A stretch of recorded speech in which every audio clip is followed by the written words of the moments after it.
أما بعد فقد قال الله تعالى وتبارك في محكم كتابه الحكيم وهو أصدق الصادقين القائلين وقوله الحق. بسم الله الرحمن الرحيم. ولا تحسبن الذين قتلوا في سبيل الله أمواتا بل أحياء عند ربهم يرزقون. صلوات.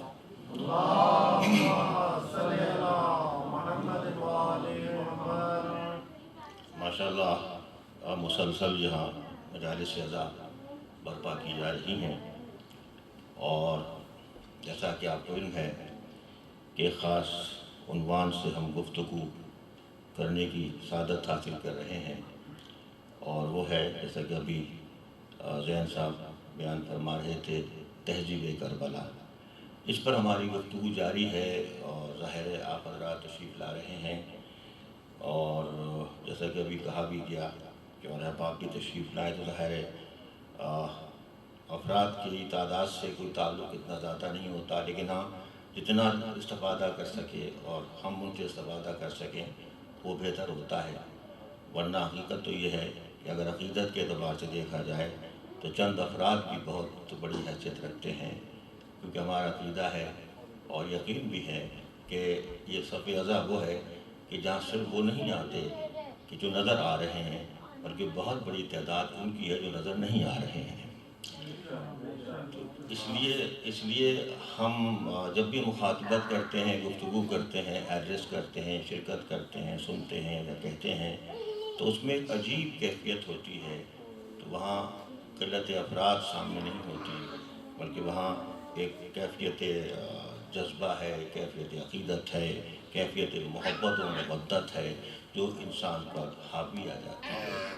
اسی کے تحت ماشاءاللہ آپ نے دیکھیں اتنا اچھا یہاں کام کیا ہے، برابر کر رہے ہیں، کوئی آسان کام تو نہیں ہے۔ آج کے دور میں اتنے فاصلے، اتنے مسائل، اتنی مصروفیات، ان تمام مصروفیات کو ظاہر بھی انجام دینا، یہ تو نہیں کہہ سکتا کہ پس پش ڈال دینا، نہیں، ان کے ساتھ ساتھ ان ذمہ داریوں کو افضل سمجھنا ایک بہت بڑی سعادت ہے اور بہت بڑی عبادت ہے۔ اور اس کے لیے میں تو کیا ظاہر ہے کیا میرے الفاظ کہ میں اس کی کوئی مدح کر سکوں یا تعریف کر سکوں، اس کا اجر تو وہی دیں گے جن کی بارگاہ میں آپ کی خدمت پیش کر رہے ہیں، اور اجر ملتا ہے، اجر ملتا ہے۔ اسی دور میں دیکھا جاتا ہے، سامنے ملتا ہے، آخرت میں تو ظاہر ہے لیکن دنیا ہی میں ملتا ہے، آپ کے شعبے میں ملتا ہے، آپ کے پروفیشن میں ملتا ہے، آپ کے خاندان میں ملتا ہے، آپ کے بچوں کی تربیت میں ملتا ہے، آپ کے بچوں کے مستقبل میں ملتا ہے۔ تو یہ سارا سلسلہ وہ ہے کہ جو ایک سفر ہے تربیت کا، اور اسی لیے ہم نے یہ مناسب جانا کہ تہذیب کربلا پر گفتگو ہو، اور کربلا کے اس پیغام کو ذرا دیکھا جائے اور غور کیا جائے کہ کربلا ہمیں کس طرح سے ایک مہذب معاشرے کی تعمیر کی طرف توجہ دلا رہی ہے۔ کیونکہ کربلا کوئی ایک جنگ نہیں ہے جسے عام اصطلاح میں جنگ کہہ دیا جاتا ہے، اکثر لکھا بھی جاتا ہے جنگ کربلا، لیکن اگر اصطلاحی یا ٹرمینالوجیکلی دیکھا جائے تو کربلا جنگ نہیں ہے۔ جنگ تو بڑے اور انداز سے کی جاتی ہے، جنگ کا معاملہ تو کچھ اور ہوتا ہے۔ جنگ کے فریقین اپنے اپنے طور پہ ایک انداز سے تیاری کیا کرتے ہیں، لیکن یہاں تیاری کا انداز مختلف ہے۔ اس لیے جنگ کا وہ معاملہ نہیں ہے جیسے جنگ کہا جائے، اور یہ تو معرکہ حق و باطل ہے جس میں انسان دیکھ رہا ہے کہ سچائی کہاں ہے اور جھوٹ کہاں ہے۔ تو اس لیے کربلا تو ایک معاشرے کی تعمیر کے لیے، اور اسی لیے ہم نے کہا کہ تہذیب کربلا پہ غور کیجئے اور دیکھیے کہ تہذیب کربلا ہمیں کیا پیغام دے رہی ہے۔ کیونکہ لغوی اعتبار سے یا ڈکشنری کے معنی کے لحاظ سے عربی کا لفظ ہے تہذیب، اور تہذیب کے معنی ہی یہی ہے تراشنا، تراشنا، کسی چیز کو تراشنا۔ درخت ہے، اس درخت کے لکڑی کو تراشنا، اور یعنی کسی شے کو کسی بہتر شے میں تبدیل کر دینا۔ یہ اس کے اصطلاحی معنی بھی ہیں، اس کے لغوی معنی بھی ہیں۔ جب تراشنا اس کے معنی ہو گئے تو ظاہر ہے یوں سمجھ لیں کہ اگر عام لفظوں میں بات کی جائے کہ تراشنا تو ایک لغوی معنی ہو گئے، ہر لفظ کے کوئی لغوی معنی ہوتے ہیں اور ایک اس کے اصطلاحی معنی ہوتے ہیں، ایک اس کے سوشل معنی ہوتے ہیں، سماجی معنی بھی ہوا کرتے ہیں۔ تو تہذیب بھی ایک ایسا ہی لفظ ہے جس کی ڈکشنری میننگ تو یہی ہے کہ تراشنا، کسی چیز کو کاٹنا، شکل بنانا، دینا، ایک نکھارنا. لیکن جب اس کو ہم عملاً میں سوچ رہا ہوں تو اگر اس کو اپنی بساط کے مطابق اور اپنی ایک سمجھ کے مطابق کہنا چاہوں تو یوں کہوں گا میں کہ کسی کروڈ فارم کو کسی ریفائنڈ فارم میں بدل دینا تہذیب ہوتا ہے. ہر شے کی اپنی کروڈ فارم بھی ہوتی ہے اور اس کی ریفائنڈ فارم بھی ہوتی ہے. ایک شکل ہے ظاہر ہے، اور کروڈ فارم بھی اس معنوں میں نہیں کہ بالکل ہی وہ نہیں، ایک را فارم بھی ہوتی ہے، ایک خام شکل بھی ہوتی ہے. اس خام شکل کو کسی ترتیب میں لانا یا تنظیم میں لانا وہ پھر تہذیب کا کام ہو جاتا ہے. اب بچہ، میں ظاہر اپنے طور پر باتیں کر رہا ہوں بغیر کسی حوالے کے یہاں پر، بچہ اگرچہ کروڈ فارم میں نہیں کہہ سکتا میں، لیکن بچہ ایک را فارم ہے. بچے کو مائیں اکثر استعمال بھی کرتی ہیں اور ہم نے بھی سنا ہے. پھر میں نے کہا کہ معاشرے کی بھی ایک لغت ہوا کرتی ہے، تو معاشرے کی لغت سے ہم نے اکثر جملہ سنا ہے کہ بچہ تو آٹے کی طرح ہوتا ہے. جیسے آٹے کا پیڑا کہا کرتے ہیں نا، آٹے کا بنانا کہتے ہیں، روٹی بنانا. اب اس آٹے سے آپ جس طرح سے گوندھ کے آپ اس کو ایسا کر لیں ویسا کر لیں، چاہے پوری بنا لیں، چاہے روٹی بنا لیں، چاہے پراٹھا بنا لیں، چاہے روٹی جو بھی سسٹم ہے، تو وہ تو ایک خام مال ہے. اسے کیسے پختگی دینی ہے وہ تہذیب کا کام ہے، وہ ایک مہذب معاشرے کا کام ہے. اور وہ مہذب معاشرہ جو ہے ظاہر وہی دیں گے جو ان کے بڑے ہیں، ان کے ذمہ دار ہیں، ان کے تربیت کے ذمہ دار ہیں. اس میں والدین ہیں، اس میں آس پاس کے لوگ ہیں، اور اس میں اساتذہ ہیں، اس میں درسگاہیں ہیں. اساتذہ کا بھی بہت اہم کردار ہے، تعلیم میں بھی ہے اور تربیت میں بھی ہے. تعلیم و تربیت دونوں ایک ساتھ چلا کرتے ہیں، آپ سب جانتے ہیں. تعلیم و تربیت ایک ساتھ ہوتے ہیں. تعلیم کے بغیر تربیت نامکمل، تربیت کے بغیر تعلیم نامکمل ہے. تعلیم و تربیت جب ایک ساتھ ہوتی تو پھر والدین اور اساتذہ کا کردار بھی ایک ساتھ ہو جاتا ہے. ذمہ داری باہم ہے یہ. لیکن آج کے معاشرے میں تو یہاں بھی ظاہر ہے، میں بھی دیکھتا رہتا ہوں. ظاہر بچے ہمارے جب چھوٹے رہے تو دیکھا تھا کہ وہ اسکول میں جاتے ہیں، کالج جاتے ہیں. آج بھی میں دیکھتا ہوں بچے ماشاءاللہ گھر میں بھی بہت مصروف رہتے ہیں. تو مجھے اپنا، جب میرے بچے چھوٹے تھے ایسی بات سے بات آ گئی یاد. تو آپ دیکھیں تعلیم و تربیت کا باہم تعلق ہے. ہم نے یہ سوچا تھا اور سمجھا تھا کہ تعلیم دینا استاد کا کام ہے، لیکن تعلیم میں ہی تربیت شامل ہو جاتی ہے. تو ایک دفعہ ایسی جیسے اکثر ہوتا ہے نا، آپ کو بھی تجربہ ہوگا جو والدین ماشاءاللہ یہاں تشریف فرما ہیں، کہ اکثر اسکول میں بچوں کے بلا لیا جاتا ہے کہ آئیے بچہ آپ کا ایسا ہے، یہ وہ مسئلہ مسائل ڈسکس ہوتے رہتے ہیں. ہونے بھی چاہیے، استادوں سے رابطہ رہنا چاہیے. تو میں ایک دفعہ گیا تو مجھ سے کہا کہ یہ ہے وہ ہے پرابلم. یہ بہت چھوٹا سا بچہ تھا. تو میں نے کہا کس چیز میں مسئلہ ہے؟ تربیت میں تو نہیں ہے کوئی مسئلہ. بولے نہیں، تربیت میں تو بہت زبردست ہے.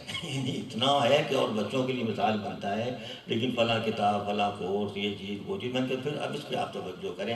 تعلیم ہم نے آپ کے ذمہ کی ہے، تربیت ہمارے ذمہ ہے. تو یہ ایک تصور تھا. لیکن بہرحال تصور جیسے ذہن بڑھتا ہے، آگے انسان جاتا ہے، سوچتا رہتا ہے، تو پھر معلوم ہوا کہ نہیں، دونوں باہم چلتے ہیں، سائملٹینیسلی چلتے ہیں، ایک ساتھ جاتے ہیں. تعلیم بھی ہے اور تربیت بھی ہے، کیونکہ تعلیم انسان کو سنوارتی ہے اور تربیت انسان کو نکھارتی ہے. سنوارنا بھی ہے اور نکھارنا بھی ہے. تو ہمیں سنوارنا بھی ہے اور ہمیں نکھارنا بھی ہے. تو تعلیم تربیت جب باہم ہوتے ہیں تو پھر وہاں تہذیب کام آ جاتی ہے. تہذیب کے دائرے میں رہو. اکثر جملہ آیا ہے، پہلے بھی شاید آپ سے یہ بیان ہوا ہے کہ اکثر بڑے کہتے تھے کہ تہذیب کے دائرے میں رہو. اب ہم سوچتے تھے پتہ نہیں دائرہ کہاں ملے گا، وہ کوئی جگہ ہے، ڈھونڈتے پھرتے تھے، دائرہ مل ہی نہیں رہا ہے. ہم چکر کھاتے رہتے تھے. تو وہ معلوم ہوتا دائرہ کہیں آس پاس یہ اتنا دور نہیں ہے، قریب ہی ہے. کہیں صرف دیکھنے کی ضرورت ہے کہ دائرہ کہاں ہے. تو اب وہ تہذیب ہم نے پہلی تقریر میں، پہلی گفتگو میں اس بات کو واضح کرنے کی کوشش کی تھی کہ تہذیب کے ہم وہ معنی لے رہے ہیں جو تہذیب کے اخلاقی معنی ہیں، تہذیب کے سماجی معنی ہیں، تہذیب کے ایک برتاؤ کے معنی ہیں، رویے کے معنی ہیں. کیونکہ انسان کا جب تک رویہ معاملہ دیکھیں بہرحال، اور ہم اس مجلس کے حوالے سے بات کر رہے ہیں، اس عزاداری کے حوالے سے بات کر رہے ہیں کہ رویہ اولیت رکھتا ہے. رویہ انسان کی زندگی میں بہت اہمیت رکھتا ہے. اب میں رویہ کہہ رہا ہوں، اس کے سلوک کہیے آپ اس کو، اور اگر انگریزی میں عام لفظ ہے وہ مینرزم کہیے آپ اس کو. Mannerism is the first priority. I think سب سے پہلے جو ہے، ویسے تمام چیزیں اولیت کی حامل ہیں، لیکن مینرزم جو ہے وہ بتا دیتا ہے کہ کون پڑھا لکھا ہے، کون پڑھا لکھا نہیں ہے. پڑھا لکھا ہونا صرف وہ نہیں ہے جو پیپر ایجوکیشن رہتا ہے یا پیپر ڈگریز رکھتا ہے، بلکہ وہ رویہ بتائے گا کہ ہاں یہ پڑھا لکھا ہے۔ تو بعض اوقات جو کہ پیپر ایجوکیشن نہیں بھی رکھتے ہیں وہ رویے میں بہت اچھے ہو جاتے ہیں۔ بعض وہ لوگ جو پیپر ایجوکیشن رکھتے ہیں لیکن رویے سے محروم رہ جاتے ہیں۔ تو حسن سلوک ہی رویہ اور تہذیب کا حصہ ہے، اور وہی ہمیں تہذیب کربلا ہر مقام پہ دے رہی ہے۔ اب ہم ماشاءاللہ آج دیکھیں، یہ اگر چاند رات کی تقریر کو بھی شامل کیا جائے تو یہ آج 30ویں محرم ہے، تو یہ 3 اور وہ اس طرح، تو یہ کئی گفتگو کی نشستیں آپ سے ہوئی ہیں۔ لیکن اب ہم ذرا آگے بڑھیں گے اور دیکھیں گے کہ وہ کون سے ایسے خاص پیغامات ہیں، اور خاص کر نوجوانوں کے لیے، بچوں کے لیے، نئی نسل کے لیے، عہد حاضر کے لیے، 21ویں صدی کے لیے وہ کون سے ہیں جو کربلا سے خصوصیت ہمیں تہذیب کے طور پر مل رہے ہیں۔ جب وہ دیکھا جائے تو معلوم ہوگا کہ ہاں اسلام کی تعلیمات کو اگر صحیح معنوں میں دیکھنا ہے تو آؤ کربلا میں آؤ، کربلا کو دیکھو کہ حسین نے کیسے بتایا کہ تہذیب کیا ہوتی ہے۔ میں نے بھی کہا نا کہ جنگ نہیں ہے، کربلا جنگ نہیں ہے، جنگ کا انداز تو کچھ اور ہوتا ہے۔ اگر کربلا جنگ ہوتی تو کربلا کا انداز کچھ اور ہوتا، حسین کا انداز انتخاب سپاہی کچھ اور ہوتا، حسین کے کارواں میں انتخاب کا معاملہ کچھ اور ہوتا معاذ اللہ۔ نہیں، حسین اس طرح سے منتخب نہیں کر رہے ہیں اپنے ساتھیوں کو جس طرح جنگ کے لیے منتخب کیا جاتا ہے۔ جنگ کے لیے منتخب کرنے کا انداز تو کچھ اور ہوتا ہے نا، وہاں تو سال و سال دیکھا جاتا ہے، عمر کی حدیں دیکھی جاتی ہیں، انسان کے جسم و جسمانیت دیکھی جاتی ہے، اس کی اپنی اور بہت سی ظاہری حیثیتیں دیکھی جاتی ہیں، اپنی تمام تر اس کے جو جنگ کا سامان ہے، ساز و سامان جنگ ہے، وہ دیکھا جاتا ہے۔ لیکن حسین کے یہاں معیار انتخاب یہ نہیں ہے۔ حسین کے یہاں اگر معیار انتخاب معاذ اللہ کچھ اور ہوتا تو پھر ہم اسے جنگ کہتے۔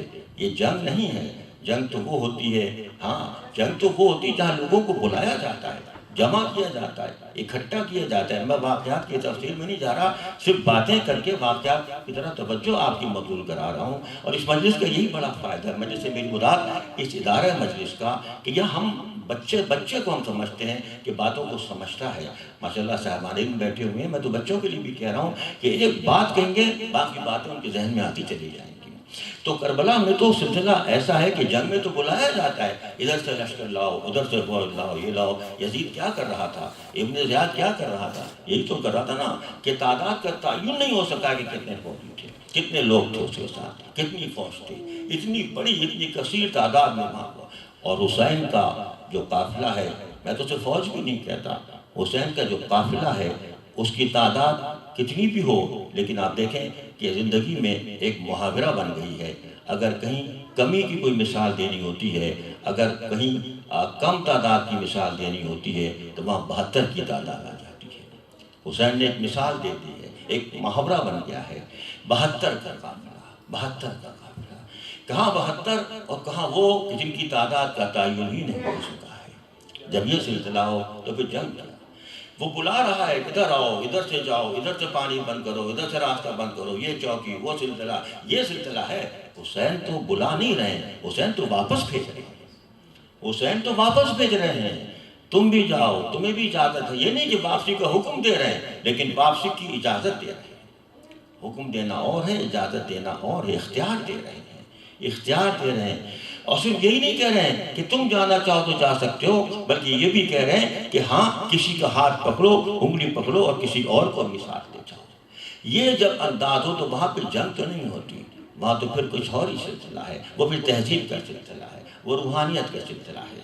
جب وہ سلسلہ ہو جائے تو پھر وہاں حسین کے قافلے میں انداز انتخاب ایسا ہوتا ہے۔ میں بہت ہی مختصر سی گفتگو کر رہا ہوں کیونکہ وقت خاصا ہو چکا ہے، اور مجھے اندازہ ہے کہ آپ حضرات ماشاءاللہ بڑی مصروفیات سے یہاں آتے ہیں، اور آپ کی توجہات کی وجہ سے میں بھی گفتگو کرتا رہتا ہوں، ورنہ اگر توجہات خدا نخواستہ معاذ اللہ نہ مل سکیں تو گفتگو خود بخود ختم ہو جاتی ہے۔ لیکن کیونکہ بات سے بات آتی ہے، آپ کی نگہ تصور سے، آپ کی نگہ تفکر سے مجھے الفاظ ملتے ہیں، اور مولا کی عطا ہے کہ ان سے افکار ملتے ہیں مجھے۔ تو اب چونکہ وقت خاصا ہو چکا ہے، میں آپ کو زحمت کم دوں گا تاکہ آپ کم وقت میں اپنے اپنے گھروں کو تشریف لے آ سکیں، کیونکہ فاصلے بھی ہیں، وقت بھی ہے، اور مصروفیات بھی ہیں، بچے بھی ہیں، تو زیادہ وقت نہیں دوں گا۔ اتنا کہوں گا کہ کربلا اس لحاظ سے ایک ایسا تہذیب کا مرقع ہے، تہذیب کا مجموعہ ہے، تہذیب کا سرچشمہ ہے، ایک ایسا سرچشمہ ہے تہذیب کا جہاں ہر سبق مل رہا ہے، ہر درس مل رہا ہے۔ اور کل ہم نے گفتگو کی تھی، میں تفصیلاً آج اس پہ بات کرتا، لیکن وقت زیادہ ہو چکا ہے، انشاءاللہ زندگی بخیر کل کی مجلس میں اسے مربوط کریں گے مزید۔ لیکن صرف اتنا یہاں کہوں گا کہ کل ہم نے ایک آیت پڑھی تھی اور وہ سورہ ملک کی آیت تھی، اور اس میں گفتگو اسی حوالے سے ہو رہی تھی کہ اللہ تعالیٰ نے موت و حیات کو خلق کیا ہے، موت و حیات کو خلق کیا ہے۔ دیکھیں نا، ایک ایک لفظ قرآن کا کتنا میننگ فل ہے اور کتنا بامانی ہے، اور اپنی جگہ پہ جہاں جیسے موتی کی طرح جڑ دیا گیا ہے کہ وہ لفظ پھر وہی ہوگا کہ جو وہاں پر موجود ہے۔ جب قرآن نے کہہ دیا کہ ہم نے موت و حیات کو خلق کر دیا ہے تو یعنی اس کو وجود دے دیا ہے، تو خلق کی اہمیت کو بتایا جا رہا ہے قرآن میں۔ تفصیلی گفتگو انشاءاللہ کر کے نصف میں کریں گے، لیکن آج میں بہت اختصار سے کام لے رہا ہوں۔ تو اب یہاں پہ سوال پیدا ہوتا ہے کہ یوں تو اللہ کی شان کتنی شان، کیا انداز، ہماری زبانیں تھک جائیں، ہماری لغت ختم ہو جائے، ہمارا طرز بیان جواب دے جائے، لیکن ہم اس کا حق ادا نہیں کر سکتے۔ لیکن اپنی بساط کے مطابق، اپنی حیثیت کے مطابق اگر ہم کہیں تو کہنا چاہیے کہ دیکھیں اللہ تعالیٰ کی شان ظاہر ہے وہ رازق ہے، وہ ہمارے لیے رب کی حیثیت رکھتا ہے، مالک ہے، وہ سب کچھ ہے، وَلَا كُلِّ شَيْءٍ قدیر ہے۔ لیکن جب قرآن کا مطالعہ کیا جاتا ہے اور قرآنی آیات پر نظر ڈالی جاتی ہے تو یہ شان جو ہے جسے شان تخلیق کہتے ہیں، اور وہ تخلیق ایسی ہے کہ وہ خلق کا تذکرہ قرآن مجید میں جا بجا کر رہا ہے، اور بار بار ہمیں جگا رہا ہے، ہلا رہا ہے کہ تم اس خلق پر ذرا سوچو، تصور کرو کہ ہم کیا ہیں، ہماری حیثیت کیا ہے۔ لیکن وہ بار بار قرآن اشارہ کر رہا ہے اور بتا رہا ہے کہ ہم تمہیں خلق کی جانب متوجہ کر دیں، اور یہی وجہ ہے کہ آپ دیکھیں قرآن مجید میں جا بجا جہاں عبادت کا تذکرہ آ رہا ہے نا، وہاں پہ خلق کا تذکرہ آ رہا ہے۔ وہ اسی لیے تاکہ انسان جاگے اور بیدار ہو اور سوچے اور سمجھے کہ دیکھو ہم نے تمہیں پیدا کیا ہے، ہم نے تمہیں پیدا کیا ہے، اور جب پیدا کیا تو ظاہر تم یہ کرو، تم وہ کرو، تم یہ کرو، تم ایسا کرو۔ تو خلق کا لفظ قرآن مجید میں اس مفہوم کے ساتھ جا بجا اور متعدد مقامات پہ آ رہا ہے کہ اللہ نے تمہیں خلق کیا ہے۔ تو اس لیے وہاں کا خلق الموت والحیات، موت بظاہر تو بڑی بھیانک سی چیز ہے، لیکن اللہ کہہ رہا ہم نے خلق کیا ہے۔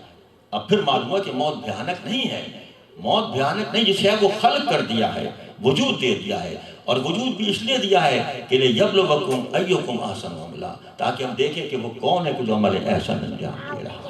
موت و حیات کو خلق کر کے، تو موت کو اللہ نے اس طرح ایجاد کیا، اس طرح تخلیق کیا کہ موت انسان کے لیے ایک مرحلہ بن جائے، موت انسان کے لیے اختتام بن جائے۔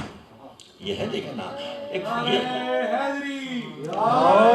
محمد والے محمد صلوات اللہ صلی علی محمد والے محمد۔ اور یہی تہذیب کربلا ہے کہ کربلا نے بتایا کہ موت اختتام زندگی نہیں ہے، موت مرحلہ زندگی ہے۔ موت is not end of life، موت just as a stage of life، ایک step of life۔ زندگی کا مرحلہ ہے، مرحلہ حیات ہے۔ موت کو سمجھائے غافل، بارہا آپ نے سنا ہوگا، پڑھا ہوگا علامہ اقبال علیہ الرحمہ کا شعر کہ موت کو سمجھائے غافل اختتام زندگی، موت کو سمجھائے غافل اختتام زندگی ہے یہ شام زندگی صبح دوام زندگی۔ تو دیکھیں یہ ہے کہ موت کو تو سمجھا کہ اختتام زندگی ہے، نہیں، اختتام زندگی نہیں ہے، یہ شام زندگی اور صبح دوام زندگی ہے۔ اور موت کو جب اس طرح سمجھا ہے تو علامہ نے بہت سی جگہوں پر تذکرہ کیا ہے اس کا، اور پڑھتا ہے، رابطہ پڑھتے رہتے ہیں اور بچے بھی پڑھتے رہتے ہیں۔ جو ان کی نظم ہے نا والدہ مرحومہ کی یاد میں، تفصیلی بہت طویل نظم ہے، آپ نے پڑھی بھی ہوگی، اور بچوں کو بھی پڑھوائیے اور پڑھنا چاہیے۔ وہ چیزیں ضرور پڑھیں جو نصاب میں ہیں اور جو امتحان میں آئیں گی، لیکن اس کے علاوہ بھی کچھ پڑھنا چاہیے، اور اچھا لگتا ہے، پڑھنا کا اچھا مشغلہ ہے، وقت ملے تو پڑھنے سے ظاہر ایک تعلق رہنا چاہیے۔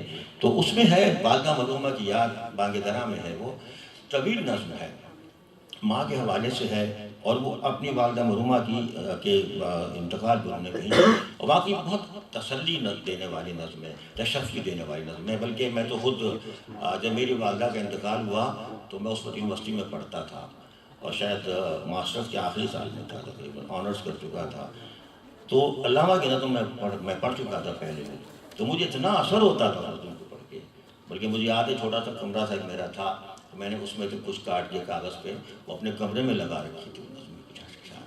کہ میں تیری خدمت کے قابل جب ہوا تو چل بس اس میں تھا نا. میں بھی بالکل اینڈ میں آ رہا تھا کیریئر کے، اب نکلوں گا، کچھ کروں گا، کچھ پیسے لاؤں گا، تنخواہ لاؤں گا، ماں کے ہاتھوں پہ رکھوں گا. تو بڑا ذہن میں آ رہا تھا کہ میں تیری خدمت کے قابل، عمر بھر تیری محبت ایک میرا حاصل رہی. ایسا کوئی مصرع ہے پہلا، عمر بھر میری محبت ایک میرا حاصل رہی. دوسرا مصرع مجھے بہت واضح یاد ہے، میں تیری خدمت کے قابل جب ہوا تو چل بسی. میں تیری خدمت کے قابل جب ہوا تو چل بسی. زندگی بھر مجھے تو پالتی پوستی رہی، میرے لیے سب کچھ تکلیفیں اٹھائیں، مجھے سلایا اور خود جاگتی رہی، خود بھوکی رہی، مجھے کھانا کھلایا. میں اپنے پرسنلی نہیں، اب ہر ماں نے اپنے بچے کے لیے. لیکن جب میں تیری خدمت کے قابل جب ہوا تو چل بسی. کس کو ہوگا وطن میں آہ میرا انتظار، کس کو ہوگا اب وطن میں آہ میرا انتظار، کون میرا خط نہ آنے سے رہے گا بے قرار. کس کو ہوگا، بہت بڑی کیفیت ہے، ایک بڑی سچویشن ہے اور بہت حقیقت ہے یہ کہ ماں کے حوالے سے کہ کس کو ہوگا اب وطن میں آہ میرا انتظار، کون میرا خط نہ آنے سے رہے گا بے قرار. یہ ماں کی کیفیت ہے. جب یہ سلسلہ ہو تو اسی کو پھر آگے پڑھاتے ہوئے وہ فلسفہ موت و حیات پہ کہہ رہے ہیں. تو وہاں یہ باتیں بھی آ رہی ہیں کہ کتنی مشکل زندگی ہے، کس قدر آسان ہے موت. کیا مشرہ کیا ہے. بظاہر تو موت بہت مشکل ہے، لیکن جو جس مرحلے کے طور سے آ رہی ہے، اچھا خاصا چلتا پھرتا انسان کتنی محنت کر رہا ہے، جد و جہد کر رہا ہے، جستجو کر رہا ہے، ماضی کو دیکھ رہا ہے، مستقبل کو دیکھ رہا ہے، یہ وہ وغیرہ وغیرہ. تو کتنی مشکل زندگی ہے، کیسے کیسے ناخوشگوار لمحات کو برداشت کر رہا ہے. بلکہ اور اگر کہوں معذرت کے ساتھ، اپنے کیریئر میں، اپنی مزدوری میں، اپنی محنت میں، اپنی نوکری میں، اپنی تمام تر تہذیبی صلاحیتوں کے باوجود کیسے کیسے نامعقول لوگوں کو برداشت کرتا ہے زندگی میں، عجب عجب مراحل سے گزرتا ہے. کیوں؟ اس لیے کہ بچے ہیں، گھر ہے، یہ ہے، وہ ہے، روزگار ہے، ذمہ داریاں ہیں، والدین ہیں، وغیرہ وغیرہ. آپ کے سامنے کی باتیں، روزمرہ کی باتیں ہیں. تو آپ دیکھیں تو وہ کتنی چیزیں ہیں جو آپ کے پیروں کی زنجیریں بن جاتی ہیں، اور آپ سوچتے ہیں کہ نہیں اگر میں ایسا ہوتا تو میں کچھ کرتا، لیکن نہیں، میں نہیں کروں گا، میری مجبوری ہے. تو پھر وہاں پہ آ کے کہتا ہے کہ کتنی مشکل زندگی ہے، کس قدر آسان ہے موت، گلشن ہستی میں مانند نسیم ارزاں ہے موت. جیسے گلشن ہستی میں مانند نسیم ارزاں ہے موت. جب گلشن ہستی میں مانند نسیم، تو معلوم ہوتا ہے کہ موت جتنی اہم ہو رہی ہے، کہ موت زندگی کا حصہ بن رہی ہے، موت زندگی کا لازمہ بن رہی ہے. لیکن موت اختتام زندگی نہیں ہے، موت مرحلہ زندگی ہے. جب موت مرحلہ زندگی بن جائے تو پھر وہی آتی ہے کہ وہاں پھر تہذیب زندگی یہی ہے. تہذیب کربلا بتا رہی ہے کہ موت کو کیسے سینہ سپر کیا جاتا ہے، موت کو سینے سے کیسے لگایا جاتا ہے. تو موت خلق کی گئی ہے، خلق کی گئی ہے تو اس لیے نہیں کہ موت سے ڈرو، بلکہ موت کو زندگی کا لازمہ سمجھو. موت کو زندگی کا لازمہ سمجھو. ایک ڈر اور خوف جو ہے یہ بھی ایک الگ مضمون ہے. کبھی زندگی رہی اور موقع ہوا تو گفتگو کہیں لائیں گے اس بات کو بھی کہ خوف کا تصور بھی ہمارے یہاں کچھ اور ہے. ہمارے عام معاشرے میں، عام زندگی میں خوف انسانی نفسیات کا بہت اہم حصہ ہے. قرآن مجید میں بھی خوف کا تذکرہ ہے. خوف تقویٰ کے معنی بھی خوف بیان کیے جاتے ہیں بعض اوقات. تقویٰ پرہیزگاری ہے، تقویٰ خوف خدا ہے. اب خوف خدا کے ساتھ بھی خوف کا لفظ، بات سے بات آ گئی یہاں پہ صرف ایک جملہ کہوں گا کہ خوف خدا کے ساتھ بھی خوف کا لفظ استعمال کیا جاتا ہے. لیکن وہ خوف اور ہے، دنیا کا خوف اور ہے. دنیا کے سارے خوف ایک طرف اور خدا کا خوف ایک طرف. وہ ایک سجدہ جسے تو گراں سمجھتا ہے، ہزار سجدوں سے دیتا ہے آدمی کو نجات. وہ خوف اور ہے، وہاں خوف اور ہے، اللہ کا خوف اور ہے. اور اگر آسان لفظوں میں فکری اعتبار سے کہنا چاہوں تو یوں کہنا مجھے چاہیے کہ دنیا کے سارے خوف ایسے خوف ہیں کہ جس چیز سے انسان کو خوف ہوتا ہے اس سے انسان دور بھاگتا ہے، فاصلے پہ رہتا ہے. اگر پانی سے خوف ہے تو پانی سے دور بھاگے گا، آگ سے خوف ہے تو آگ سے دور بھاگے گا، تنہائی سے خوف ہے تنہائی سے دور بھاگے گا، اندھیرے سے خوف ہے اندھیرے سے دور بھاگے گا. لیکن خوف خدا بڑا مختلف خوف ہے. خوف خدا وہ خوف ہے جتنا زیادہ خوف خدا ہوگا اتنا ہی اللہ زیادہ قریب آتا چلا جائے گا. قربت معبود زیادہ سے زیادہ ہوتی چلی جائے گی، کیونکہ وہ خوف تقوی کا خوف ہے، وہ خوف پاکیزگی کا خوف ہے، وہ خوف راست بازی کا خوف ہے، وہ خوف پائٹی کا خوف ہے. تو جب وہ خوف ہو جائے تو پھر وہاں معلوم ہوتا ہے کہ حیات ابدی یہ ہے کہ جہاں تہذیب سیکھتی ہے اور انسان کو معلوم ہو جاتا ہے کہ وہاں زندگی کیا ہے۔ اسی لیے اللہ تعالیٰ بار بار قرآن مجید میں بار بار سے میری مراد یہ کہ متعدد مقامات پہ اس بات کی جانب توجہ دلا رہا ہے کہ ہم نے تمہیں خلق کیا ہے، ہم نے تمہیں خلق کیا ہے، اور جب خلق کیا ہے تو پھر تمہاری ذمہ داریاں کیا ہے۔ اور وہاں پہ یہی ہے کہ دیکھو یا ایھا الناس اعبدوا ربکم الذی خلقکم، وہ لفظ خلق یہاں پہ آ گیا، یا ایھا الناس اعبدوا ربکم الذی خلقکم، مسلمانوں سے نہیں، مومنوں سے نہیں، کسی طبقے سے نہیں، کسی ایک گروہ سے مخاطبت نہیں ہے، بنی نوع انسان سے مخاطبت ہے، تمام عالم انسانی سے مخاطبت ہے۔ یا ایھا الناس اعبدوا ربکم الذی خلقکم، اے انسانوں، اے بنی نوع انسان، ذرا سوچ کہ ہم نے تمہیں خلق کیا ہے، صرف تمہیں کو نہیں بلکہ والذین من قبلکم، جو تم سے پہلے ہیں ہم نے انہیں بھی خلق کیا ہے۔ اب یہ خلق کا لفظ بار بار آ رہا ہے، اس کا مطلب یہ جو اس کا توجہ ذرا مسئلہ ہے، اور کیجئے گا، میں اپنی طالب علمانہ سوچ کے تحت کہنا چاہ رہا ہوں کہ اللہ تعالیٰ توجہ دلا رہا ہے کہ تم ذرا سوچو تم کیا ہو، تمہارا وجود کیا ہے، تم زمین پہ کیسے چل رہے ہو، ہم نے تمہیں بتایا ہے، پیدا کیا ہے، خلق کیا ہے۔ یا ایھا الناس اعبدوا ربکم الذی خلقکم والذین من قبلکم، جو تم سے پہلے انہیں بھی خلق کیا ہے۔ تو پھر ہاں اور کیا ہے، تم مانو اور عبادت کرو اللہ کی، رب کی، اور پھر آگے کیا بات کہی ہے، لعلکم تتقون، تاکہ تم تقوی اختیار کر سکو۔ درود بر محمد و آل محمد۔ یہ دیکھیں پھر یہاں پہ الگ فکری بحث ہے، ماشاءاللہ کریں گے بات اس پہ، عبادت افضل ہے، لیکن وہاں قرآن کہہ رہا ہے کہ عبادت کرو، اور پھر آگے کہا لعلکم تتقون، تاکہ تم تقوی اختیار کر سکو۔ اب عبادت مقصد زندگی، لیکن تقوی مقصد عبادت، یعنی منزلوں سے منازل طے ہو رہی ہیں، مقاصد سے مقاصد طے ہو رہے ہیں۔ زندگی کا ہر مقصد تنہا نہیں ہوا کرتا، ہر مقصد سے ایک مقصد وابستہ ہوا کرتا ہے، اور وہ مقصد سے مقصد آگے چلتا رہتا ہے۔ بچہ اسکول جاتا ہے، اسکول جانا مقصد ہے، اسکول جا کے تعلیم حاصل کرتا ہے، تعلیم حاصل کرنا مقصد ہے، سوچتے جائیے آگے مقاصد نکلتے چلے جا رہے ہیں۔ تو اس طرح قرآن مجید بھی توجہ دلا رہا ہے کہ یا ایھا الناس اعبدوا ربکم الذی خلقکم والذین من قبلکم لعلکم، یہ لہجہ قرآن کا جگہ جگہ ہے، اللہ کی راہ میں قربانی دو تاکہ تم تقوی اختیار کر سکو، روزے رکھو جیسے تم سے پہلے والے رکھا کرتے تھے ایسے رکھو تاکہ تم تقوی اختیار کر سکو۔ تو تقوی قرآن مجید کا مقصد ہے، اور جب یہ مقصد سامنے آئے تو قرآن بار بار یہ توجہ دلا رہا ہے کہ ہاں ہم نے تمہیں پیدا کیا ہے، ہم نے تمہیں خلق کیا ہے، تم عبادت کرو۔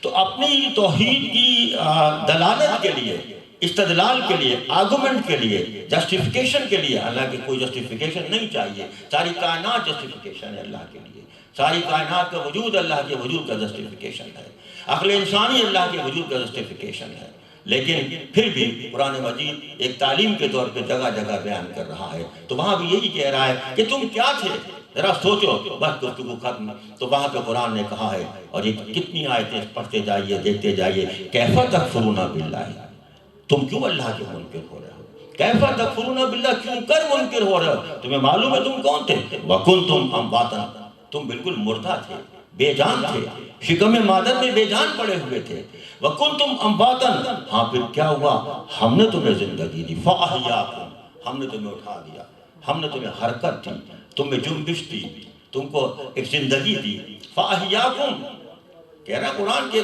کون ہو تم، کیوں کر انکار کر رہے ہو اللہ کے وجود کا، کیف تکفرون باللہ، اللہ سے کیوں منکر ہو رہے ہو، وکنتم امواتا، تم بالکل مردہ تھے، بے جان تھے، بالکل کچھ بھی نہیں تھا، فاحیاکم، ہم نے تمہیں اٹھا دیا، حیات دے دی تم کو جنبش دے دی، تم کو حرکت دے دی، اور صرف یہی نہیں ہے بلکہ کیا ہے کہ پھر ثم یمیتکم، اور پھر ہم تمہیں موت دیں گے، اور پھر اور نہیں، ثم یحییکم، ہم تمہیں پھر حیات اخروی دیں گے، اور یہ کہ بالآخر کیا کرنا ہے، ثم الیہ ترجعون، اور بالآخر تمہیں ہماری طرف ہی واپس پلٹ کے آنا ہے۔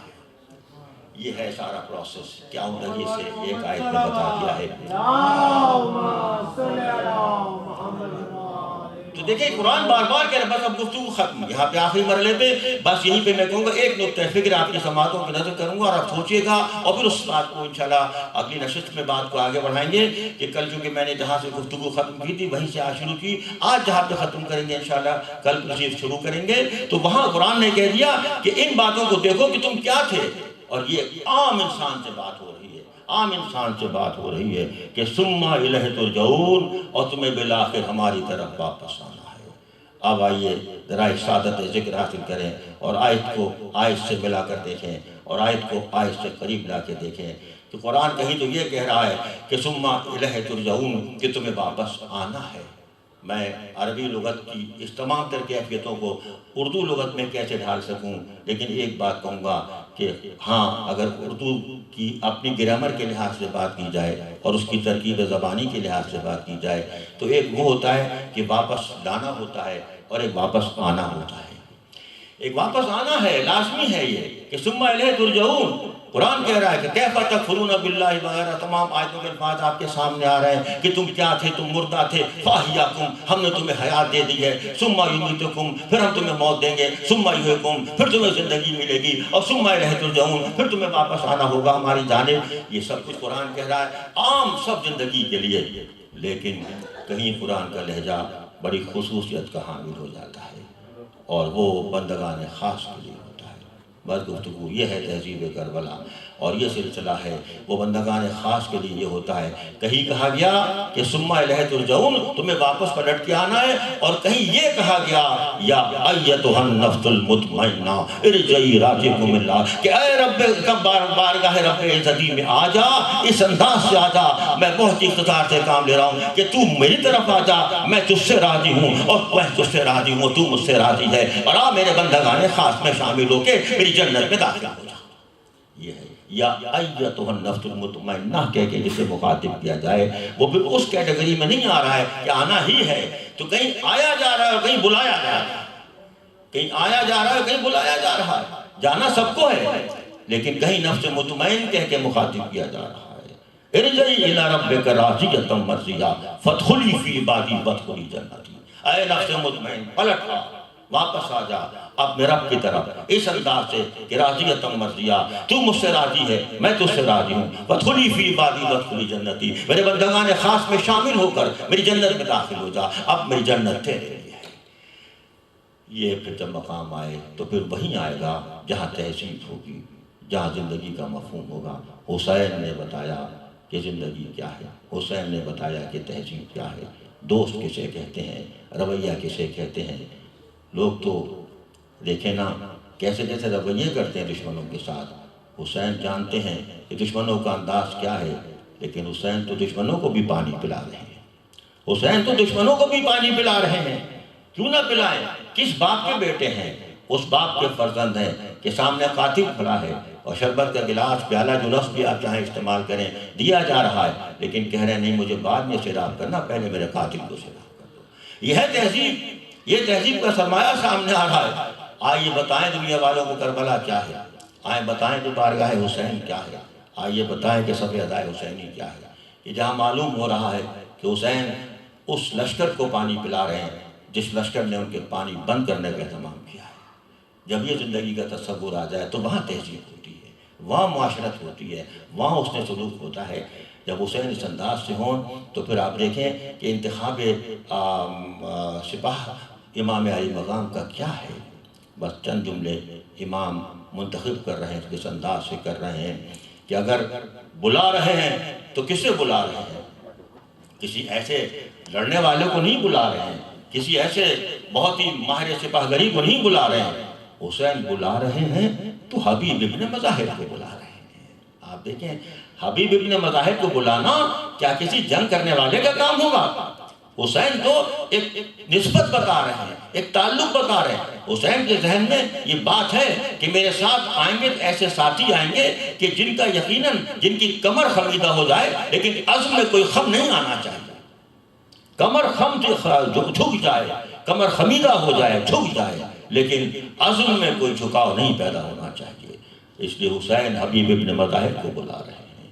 کیا ساتھی تھے حسین کے، ہمارا سلام ان ساتھیوں پر اور کیا حسین کے پدر گرامی کے ساتھی تھے، کیا محبتیں حاصل کی ہیں۔ مولا حسین آپ حبیب ابن مظاہر کو بلا رہے ہیں، خط لکھ کے بلا رہے ہیں، پیغام جا رہا ہے، خط جا رہا ہے، دروازے پہ پہنچا ہے۔ میں اپنی اصطلاح میں دروازہ کہہ رہا ہوں، مجھے نہیں معلوم کہ کیفیت کیا ہوگی۔ دیکھا کوئی پیغام رساں آیا ہے، وہاں پہ گھر والوں نے کہا کہ ہاں خط لایا ہے۔ کس کا خط ہے؟ کہا امام علی مقام حسین ابن علی کا خط ہے۔ حسین جب خط دکھا رہے تو آپ دیکھیں امام علی مقام کی بہن زینب وہاں خط کے مضمون میں کہہ رہی ہے یہ بھی لکھ دو، یہ بھی لکھ دو، ہاں ایسا کرو کہ جلدی کہو کہ جلدی آ جائیں، کہیں ایسا نہ ہو کہ یہاں سب کام تمام ہو جائے تب حبیب ابن مظاہر آئے۔ آئے مولا کیا ساتھیوں پر کیا اعتماد ہے، کیا ساتھی ہیں۔ حبیب ابن مظاہر کا نام بے اختیار میری زبان پر آ گیا۔ یہ تہذیب کربلا ہے، یہ بزرگوں سے محبتیں، یہ ساتھیوں سے محبتیں، یہ بچپن کے دوستوں سے محبتیں، یہ کون دیکھتا ہے؟ کیا مرتبہ ہے، کیا مرتبہ ہے، مرتبہ حسین۔ لیکن حسین اس تمام مرتبے کو دیکھتے ہوئے حسین اپنے ساتھیوں کو کیسے یاد رکھ رہے ہیں؟ ارے وہ ساتھی جو جانتے ہیں کہ ہاں بچپن میں نے دیکھا تھا کہ میں آگے آگے چلتا تھا اور پیچھے پیچھے ایک بچہ میرے چلنے کی خاک اٹھاتا رہتا تھا۔ میرے نانا نے پوچھا تھا یہ کون ہے؟ کہا یہ حبیب ہے، یہ حبیب ہے۔ آئے حبیب کو بلاؤ، ہم حبیب کو پیار کریں گے۔ کہا کون سی ایسی خاص بات ہے؟ کہا میں اس لیے پیار کر رہا ہوں کہ آج یہ بچہ آئے اس طرح سے اس کے قدموں کی خاک کو چھو رہا ہے، اور ایک وقت آئے گا کہ خاک کربلا پر میرا نواسا حسین ہوگا اور وہی حبیب ابن مظاہر ہوگا۔ آئے سوگوارو، جب حبیب ابن مظاہر اپنے گھر پہ ہیں اور جناب مظاہر نے حضرت ختمی مرتبت کو کھانے پر مدعو کیا ہے، حضرت امام حسین بھی آ رہے ہیں اور وہاں بچہ حبیب، کمسن حبیب وہاں چھت سے گر رہے ہیں۔ ایک عام سی بات آ رہی ہے، عجب کیفیت ہو گئی ہے، لیکن جب نگاہ رسالت پڑتی ہے اور دیکھتی ہے تو وہاں بچہ شفا یاب ہو جاتا ہے۔ آئے کیا طاقت ہے، کیا قربت ہے، کیا محبت ہے۔ اور وہی حبیب اب کہتے ہیں کہ ہاں میں چلتا ہوں، اور وہاں زوجہ حبیب کہتی ہیں اگر تمہیں کوئی تاخیر ہو رہی ہے تو مجھے بتاؤ، میں چاہتی ہوں اپنے مولا کی نصرت کے لیے۔ آئے سوگوارو، کربلا جانثاروں کا نام، کربلا جان دینے والوں کا نام، کربلا مہذب انسانوں کا نام، کربلا تہذیب شناسوں کا نام، کربلا تہذیب یافتہ قافلے کا نام۔ آئے بی بی کہے کہ تمہیں دیر ہو رہی ہے، اور جہاں سوار روانہ کر دیا ہے وہ سوار بھی سواری کو لیے ہوئے کھڑا ہے اور تاخیر دیکھ رہا ہے کہ ابھی نہیں آئے حبیب، تو وہاں اپنی سواری سے کہہ رہا ہے چلو اگر وہ نہیں آئے تو کوئی نہیں، میں تمہارے ساتھ چلوں گا۔ کیا جذبہ پیدا کر دیا ہے حسین نے، کیا اسپرٹ پیدا کر دی ہے، کیا تہذیب پیدا کر دی ہے کہ ہر ایک کہہ رہا ہے آؤ چلو میں بھی چلوں، لیکن وہی کہہ رہا ہے جس کو اللہ نے ایک جوہر عطا کیا ہے کہ قربت امام حاصل کرے۔ حبیب ابن مظاہر آپ آئے، بس گفتگو میں نے ختم کی۔ آئے اور بڑا تہذیب کا جملہ ہے، کیا تہذیب کا جملہ ہے، کیا وجہ کربلا کے واقعے میں سنائی دے رہا ہے اور نظر آ رہا ہے۔ حبیب نے بھی کہا تھا کہ بی بی زینب کو کہا کہ ہاں لوگوں سے کہا میرا سلام۔ آئے بی بی کو سلام جب پہنچائے تو کیسے پہنچائے؟ پہلے بی بی نے کہا میرا سلام پہنچائے بھائی حبیب کو۔ آئے بی بی، یہ وقت کہوں یا کیفیت کہوں یا تہذیب کہوں کہ آپ تو قید خانے میں بھی اگر کوئی گزر رہا ہے اسے سلام کہہ رہی ہے، یا حبیب آئے۔ شہزادی زینب نے کہا میرا سلام پہنچاؤ۔ آئے حبیب کہتے رہے کیا وقت ہے، آئے میرا سلام قبول ہو شہزادی۔ آئے حبیب اپنی محبتوں کے ساتھ کربلا میں جان دے رہے۔ بس آخری جملہ، جب حبیب شہید ہوئے تو حسین نے ہائے خاندان حبیب سے کہا، حبیب کے گھر والوں سے کہا ارے بی بی مجھے بڑا خیال آ رہا ہے، بڑا خیال آ رہا ہے۔ بس آخری جملہ کہ حبیب تو چلے گئے لیکن اب تمہیں بڑی مصیبتوں سے گزرنا ہوگا، میری بہن کا قافلہ ہوگا۔ ہائے یہ قافلہ جب روانہ ہوگا مصائب و آلام کا قافلہ ہوگا، اس میں زنجیریں ہوگی، اس میں رسیاں ہوگی، ہائے اس میں اس طرح رسن بستہ بیویاں ہوں گی۔ ہائے بیوی تمہیں بھی اس قافلے میں جانا ہوگا۔ اللہ لعنت اللہ علی القوم الظالمین۔ باراللہ یہ مجلس، یہ بیان، یہ تلاوت، یہ درود، یہ سلام، یہ عقیدت قبول فرما باراللہ۔ جس خلوص سے، جس محبت سے یہ صف عطا بچھائی جا رہی ہے اور مسلسل یہاں شرکت ہو رہی ہے، پروردگار اسے قبولیت کی شدگی عطا فرما باراللہ۔ ہم جو کچھ کرتے ہیں اپنی بساط کے مطابق کرتے ہیں، ہماری کوتاہیوں کو معاف فرما، ہماری تمام تر توفیقات میں اضافہ فرما۔ جو یہاں اس عزاداری میں، اس بناء عزاداری کہوں گا، بناء عزاداری تو کہاں رکھی گئی تھی، لیکن جہاں جہاں عزاداری کی جا رہی ہے وہاں بڑی ہمت کے ساتھ، بڑی جستجو کے ساتھ، بڑے شوق کے ساتھ، عقیدت کے ساتھ عزاداری کا سلسلہ شروع کیا جا رہا ہے۔ اللہ تعالیٰ ان کی کوششوں میں، اضافوں میں کامیابی عطا فرما۔ جو یہاں خواتین حضرات، بچے بڑے سب جس طرح یہاں اتنی محبتوں سے اس کی تعمیر و تنظیم و ترتیب میں حصہ لے رہے ہیں، پروردگار ان کے پروردگار ہمتوں کو زیادہ کر، پروردگار ان کے وسائل میں اضافہ فرما، پروردگار ان میں کامیابی عطا فرما، پروردگار جو بیمار ہیں، بیمار کربلا کا واسطہ شفائے کامل عطا فرما، جو تعلیم کے حصول میں سرگردہ ہیں انہیں کامیابیاں اور نمایاں کامیابی عطا فرما، جو حصول رزق میں سرگردہ ہیں پروردگار انہیں حصول رزق میں کامیابی عطا فرما، جو برسر کار ہیں انہیں ترقی و کامیابی سے ہمکنار فرما، جہاں جہاں صاحبان رضا ہیں، جہاں جہاں بھی صاحبان یقین ہیں انہیں اپنے حفظ و امان میں رکھتے، پروردگار ہمیں محبت عطا فرما، ہمیں حیات عطا فرما، ہمیں حیات کے معنی سے آگاہ فرما، امام زمانہ کے ظہور میں تعجیل فرما اور ہمیں ان کے انصار و اعوان میں شمار فرما۔ ربنا تقبل منا انکا انت السمیع العلیم بحق محمد و آل محمد صلی اللہ علیہ وسلم۔ یہ مرحومین ہیں جن کے ایصال ثواب کے لیے آپ سے درخواست ہے کہ سورہ فاتحہ اور 3 بار سورہ اخلاق کی تلاوت فرمائیے۔ ماجد حسین ولد قادر بخش، عالیہ بیگم بنت مریم بیگم، سید ساجد حسین ولد سید حامد حسین، حسنہ بیگم بنت بخشش حسین، سیدہ قمر جہاں بنت سید ظفر مہدی، خادم حسین ولد محمد اسماعیل، ذاکر حسین ولد محمد اسماعیل۔ اور یہ مرحومین سید ابصار حسین رضوی ولد سید ابرار حسین رضوی، سریہ رضوی صاحبہ بنت سید نعمت علی مرحوم، محمد اختر قریشی صاحب ولد محمد اکبر قریشی صاحب۔ ان تمام مرحومین کو پروردگار اپنے جوار معصومین میں جگہ عطا فرما، بلندی درجات عطا فرما، اور جملہ مومنین مومنات جو ہم سے رخصت ہو چکے ہیں پروردگار انہیں مقام عرفہ و اعلیٰ عطا فرما اور ہماری دعا کو قبول فرما۔ ربنا تقبل منا انکا انت السمیع العلیم بحق محمد و آل محمد صلی اللہ علیہ وسلم۔